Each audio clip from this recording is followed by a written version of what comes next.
New Zealand versus Afghanistan. Well, Afghanistan did put up a good score again, and 182 for 6. उसमें गुलबदीन के 63, that was very good innings by him.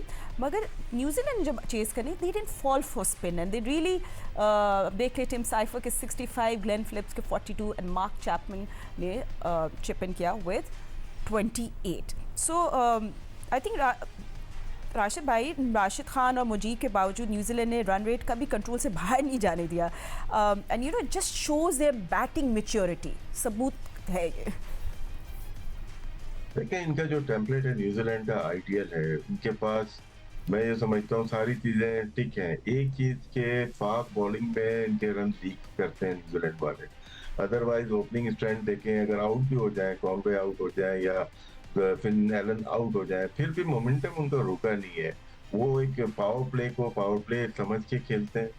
फिर उसके बाद buildup है, एक buildup जाता है उनके पास. बैट्समैन देखिएगा, उसको बिल्ड करते हैं, उसके बाद एक्सेलरेट करते हैं. तीसरा फेज जब आता है, फिर फिनिश है. 4 चीजें होती है, चारों अप्लाई है उन्होंने.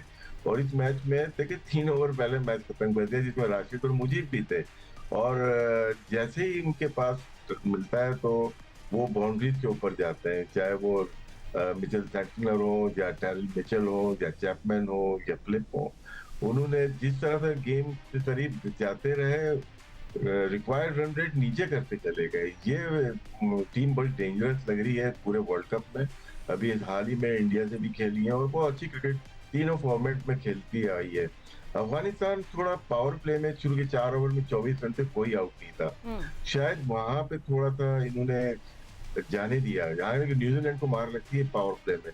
उन्होंने थोड़ा अपने बिल्डअप करने के लिए, लंबे रन करने के लिए वहां पे वो तो नीचे से आके काफी रन हो गए. गुलबदीन बहुत अच्छा खेला, नंबर चेंज किया, उनको नंबर 3 गुलबदीन को किया, वो अच्छा लेके चले गए.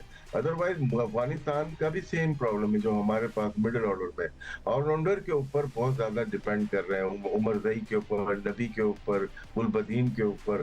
तो कभी तो चल जाएगा, लेकिन 200 प्लस रन होने चाहिए, तो फिर भी कम पड़ जाते हैं. मेरे ख्याल से फुल मार्क तो न्यूजीलैंड टीम जिस अप्रोच से उन्होंने स्टार्ट किया है, जबरदस्त batting and bowling. And you know, I hope they आगे ये लोग एंड तक जाते हैं. I'm hoping कि New Zealand bees of, I mean, I want Pakistan to win, but I'm just saying second favorite New Zealand. But Glenn Phillips और Daryl Mitchell, they just look like such reliable players under pressure, Ahmed. But what will Afghanistan talk about when going back to the board? आपकी death bowling as well, और उनको बात करनी पड़ेगी. आपने इतने अच्छे रन बनाने के बावजूद you let the match go. देखिए, अफगानिस्तान सीख नहीं रहा है. इट्स बीन 3 years नाउ कि हम यही बात कर रहे हैं कि यार अफगानिस्तान एक अच्छी टीम है, अफगानिस्तान तेजी से ऊपर आ रही है, अफगानिस्तान के पास अच्छे प्लेयर्स हैं, अफगानिस्तान का इंफ्रास्ट्रक्चर बेटर हो रहा है. लेकिन फॉर व्हाट रिजल्ट? वो हमेशा मैच को यूं छोड़ के आ जाते हैं. अफगानिस्तान अंडर प्रेशर फिनिश नहीं कर पाता है. फॉर सम रीजन इनके पास वो टेम्परामेंट एज में आके जो है वो खत्म हो जाता है, जिसकी वजह से वो जो मैच फिनिश करने की देर है. And it's been wild. अभी तक इन चीजों पे कंट्रोल कर लेना चाहिए था अफगानिस्तान को, लेकिन शायद और चीजों पे बहुत ज्यादा ध्यान इनका चला गया बजाय कि अपनी क्रिकेट पे. और राशिद खान की भी आप देखेंगे परफॉर्मेंस, और जो 36 स्कोर उन्होंने दिए. राशिद खान वो बॉलर है जो खेलने ही नहीं देते.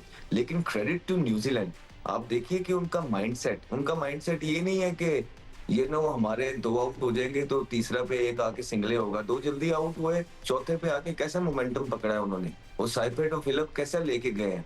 अपनी अपनी जो अपना अपना रोल है सारे निभा रहे हैं. और जो सबसे अच्छी बात है कि उनके स्पिनर्स को बहुत जबरदस्त तरीके से डोमिनेट किए, राशिद को बड़े अच्छे तरीके से टैकल किए.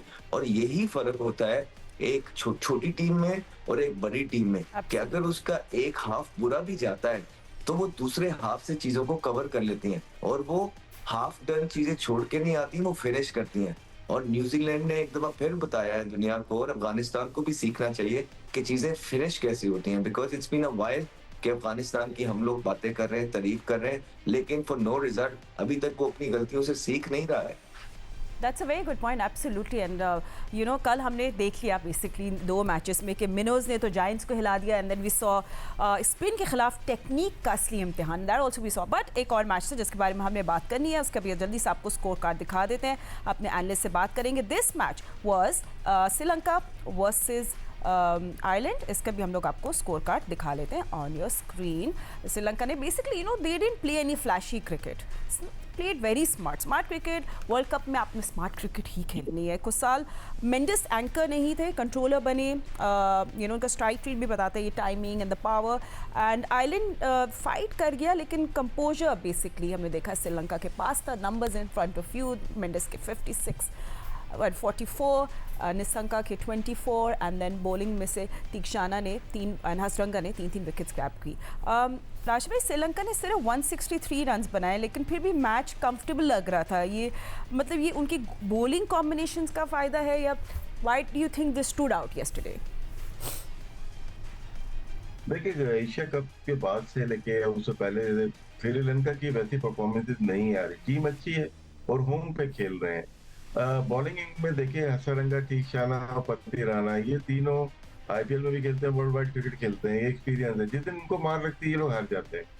ऊपर से बैटिंग में पावर प्ले का जो चीजें थी वो फुलफिल नहीं हो रही शायद। नीचे आके कमेंडो मेंडिस रन कर देते हैं, खुशहाल मेंडिस रन कर देते हैं, और खुशहाल परेरा अगर वो रन कर देते हैं तो उतने रन बन नहीं पा रहे। इनको होम पे देखिए, कहीं और खेल रहे थे तो हम बात कर सकते थे। अपने होम पे 180 प्लस 190 रन इनको करने जाए। पिच अच्छी थी और वो अच्छी फाइट बैक की, क्योंकि रन ना, मुझे ऐसा लगा कि यार रन इन्होंने 163 का शायद टारगेट दिया है, ये कम है, चेज हो सकते हैं, लेकिन उनकी बॉलिंग ऐसी है, पावर प्ले में थोड़ा लगा कि मुश्किल हो जाएगी। लेकिन जब हसरंगा आए उनको तो रीड ही नहीं कर पाए ना। वो गुगली पे मारे, बड़ी हिट मारी, पिट्टो पे आके लगी, फिर फतेह राणा है, फिर तीक्षाना है, तो तीनों ने बिल्कुल उनको ब्लॉक करके रख दिया। तो इसी वजह से, लेकिन श्रीलंका मतलब इन डेंजर है।